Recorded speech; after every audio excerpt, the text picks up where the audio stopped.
ಚಿಕ್ಕಮಗಳೂರಿನಲ್ಲಿ ಮನೆಗಳ ಮೇಲೆ ಕಲ್ಲು ತೂರಾಟ ಪ್ರಕರಣ ಕೋಮು ಬಣ್ಣ ಪಡೆದುಕೊಂಡಿದೆ. ಈಗ ಹಿಂದೂ ಸಂಘಟನೆಯವರ ಮೇಲೆಯೇ ಎಫ್ಐಆರ್ ಆಗಿದೆ. ಅಷ್ಟಕ್ಕೂ ಏನಿದು ಘರ್ಷಣೆ? ಇದಕ್ಕೆ ಕಾರಣ ಯಾರು? ಬನ್ನಿ ನೋಡೋಣ. ಚಿಕ್ಕಮಗಳೂರಿನಲ್ಲಿ ಮನೆಗಳ ಮೇಲೆ ಕಲ್ಲು ತೂರಾಟ, ಕಾಮು ಬಣ್ಣ, ಉದ್ವಿಗ್ನ ವಾತಾವರಣ ನಿರ್ಮಾಣ, ಹಿಂದೂ ಸಂಘಟನೆ ಕಾರ್ಯಕರ್ತರ ಮೇಲೆ ಎಫ್ಐಆರ್. ಕಳೆದೊಂದು ವಾರದಿಂದ ಚಿಕ್ಕಮಗಳೂರು ನಗರದ ವಿಜಯಪುರ ಬಡಾವಣೆಯಲ್ಲಿ ಹಿಂದೂ ಮನೆಗಳ ಮೇಲೆ ಕಲ್ಲು ಹೊಡಿತಾ ಇದ್ದ ಆರೋಪದಡಿ ಯುವಕರನ್ನ ಸ್ಥಳೀಯರೇ ಹಿಡಿದು ಥಳಿಸಿ ಪೊಲೀಸರಿಗೆ ಒಪ್ಪಿಸಿದ್ರು. ಬಳಿಕ ಪೊಲೀಸ್ ಠಾಣೆ ಮುಂದೆ ಹಿಂದೂ ಮುಸ್ಲಿಂ ಎರಡು ಸಮುದಾಯದ ನೂರಾರು ಯುವಕರು ಜಮಾವಣೆಗೊಂಡಿದ್ರು. ಎರಡೂ ಗುಂಪನ್ನ ಚದುರಿಸುವಲ್ಲಿ ಪೊಲೀಸರು ಹೈರಾಣಾಗಿದ್ರು. ಕೊನೆಗೂ ಈಗ ಹಿಂದೂ ಕಾರ್ಯಕರ್ತರ ಮೇಲೆ ಎಫ್ಐಆರ್ ದಾಖಲಿಸಿದ್ದಾರೆ. ಈ ಘಟನೆ ಈಗ ಮತ್ತಷ್ಟು ಕೋಮು ಬಣ್ಣ ಪಡೆದುಕೊಂಡಿದ್ದು ಹಿಂದೂಗಳ ಆಕ್ರೋಶಕ್ಕೆ ಕಾರಣವಾಗಿದೆ. ಅಪ್ರಾಪ್ತ ಬಾಲಕರಿಗೆ ಈ ರೀತಿ ಕಲ್ಲು ತೂರುವ ಮನಸ್ಥಿತಿ ಎಲ್ಲಿಂದ ಹೇಗೆ ಬಂತು? ಇವರು ನೆಪಕ್ಕಷ್ಟೇ ಸಮಾಜದ ವ್ಯವಸ್ಥೆ ಹಾಳು ಮಾಡುವ ದೊಡ್ಡ ಜಾಲವೇ ಇವರ ಹಿಂದಿದೆ ಎಂದು ಬಿಜೆಪಿ ಯುವ ಮೋರ್ಚಾ ಅಧ್ಯಕ್ಷ ಸಂತೋಷ್ ಆರೋಪ ಮಾಡಿದ್ದಾರೆ. ಹೋರಾಟ ನಡೆದಂಥ ಸಂದರ್ಭದಲ್ಲಿ ಅದನ್ನು ಪ್ರಶ್ನೆ ಮಾಡಕ್ಕೆ ಹೋದಂಥ ನಮ್ಮ ಮೇಲೆ ಪೊಲೀಸ್ ಇಲಾಖೆ ಕೇಸನ್ನು ದಾಖಲಿಸಿದೆ. ಏನು ಈ ಅಪ್ರಾಪ್ತ ಬಾಲಕರು ಅಂತ ಏನು ಹೇಳ್ಕೊಂತಾರೆ, ಇವರು ಪ್ರತಿದಿನ ಈ ರೀತಿಯಾದ ಕೃತ್ಯಗಳನ್ನ ಮಾಡ್ತಿದ್ದಾರೆ.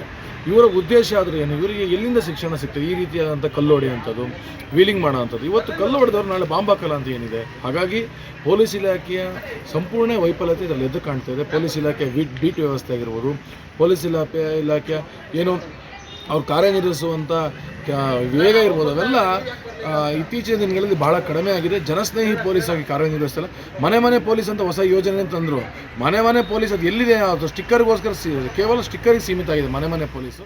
ಇನ್ನು ಮನೆ ಪಕ್ಕದ ಮುಸ್ಲಿಂ ವ್ಯಕ್ತಿಯೇ ಮುಸ್ಲಿಂ ಯುವಕರ ವಿರುದ್ಧ ಆಕ್ರೋಶವನ್ನು ಹೊರಹಾಕಿದ್ದಾರೆ. ಅವರು ಕಲ್ಲು ಹೊಡೆಯೋದನ್ನ ನಾವು ನೋಡಿದ್ದೇವೆ, ನಾವೇ ಅವರನ್ನ ಹಿಡಿದಿದ್ದು. ಆದ್ರೆ ಪೊಲೀಸರು ಸಹಾಯಕ್ಕೆ ಬಂದ ಸಂತೋಷ್ ಹಾಗೂ ಶ್ಯಾಮ್ ಮೇಲೆ ಕೇಸು ದಾಖಲಿಸಿದ್ದಾರೆ. ಇದು ಯಾವ ನ್ಯಾಯ ಎಂದು ಪ್ರಶ್ನಿಸಿದ್ದಾರೆ. ಬಂದಿದ್ದ ಲೇಟ್ ಅಲ್ಲನ್ರಿ, ನಾವು ಹಿಡ್ಕೊಂಡ ಮೇಲೆ ಅಲ್ಲನ್ರಿ ಅವ್ರು ಬಂದಿರೋದು. ಅವ್ರ ಮೇಲೆ ಆಗ್ರಿ ಸುಮ್ನೆ ಆರೋಪ ಮಾಡಿ ಎಫ್ಐಆರ್ ಮಾಡಿ ಸಾಯ್ತಾ ಇದಾರೆ ಇವರು. ಒಂದ್ ಚೂರಾರು ಮಾನ ಮರ್ಯಾದೆ ಇಲ್ಲ, ರೆಸ್ಪಾನ್ಸಿಬಿಲಿಟಿ ಇಲ್ಲನ್ರಿ ಇವರಿಗೆ.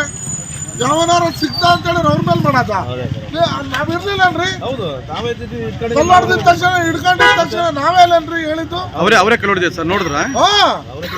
ಬೋರ್ಡ್ ಹೋಗ್ಬೇಕಾದ್ರೆ ನಾವೇ ಹಿಡಿದಿತ್ತು. ಅವ್ರು ಏನ್ ಗಲಾಟೆ ಅಂತ ಬಂದಿದ್ದು ಅಷ್ಟೇ, ಹಾಗಾದ್ರೆ ಏನು ಬರಬಾರ್ದ? ಒಟ್ಟಾರೆ ಕಳೆದ ರಾತ್ರಿ ಚಿಕ್ಕಮಗಳೂರು ನಗರದಲ್ಲಿ ಬೂದಿ ಮುಚ್ಚಿದ ಕೆಂಡದಂತ ಸ್ಥಿತಿ ನಿರ್ಮಾಣವಾಗಿದೆ. ನಿನ್ನೆಯಿಂದಲೂ ಪ್ರಕರಣದ ಬೆನ್ನು ಬಿದ್ದಿರುವ ಪೊಲೀಸರು ಎರಡೂ ಕಡೆಯಿಂದಲೂ ಪ್ರಕರಣ ದಾಖಲಿಸಿಕೊಂಡು ತನಿಖೆ ಕೈಗೊಂಡಿದ್ದಾರೆ. ಆದರೆ ಪೊಲೀಸರ ನಿಷ್ಪಕ್ಷಪಾತವಾದ ತನಿಖೆಯಿಂದ ಸತ್ಯ ಹೊರಬರಬೇಕಾಗಿದೆ. ಭರತ್ ಬೆಟ್ಟದ ಮನೆ, ಗ್ಯಾರಂಟಿ ನ್ಯೂಸ್, ಚಿಕ್ಕಮಗಳೂರು.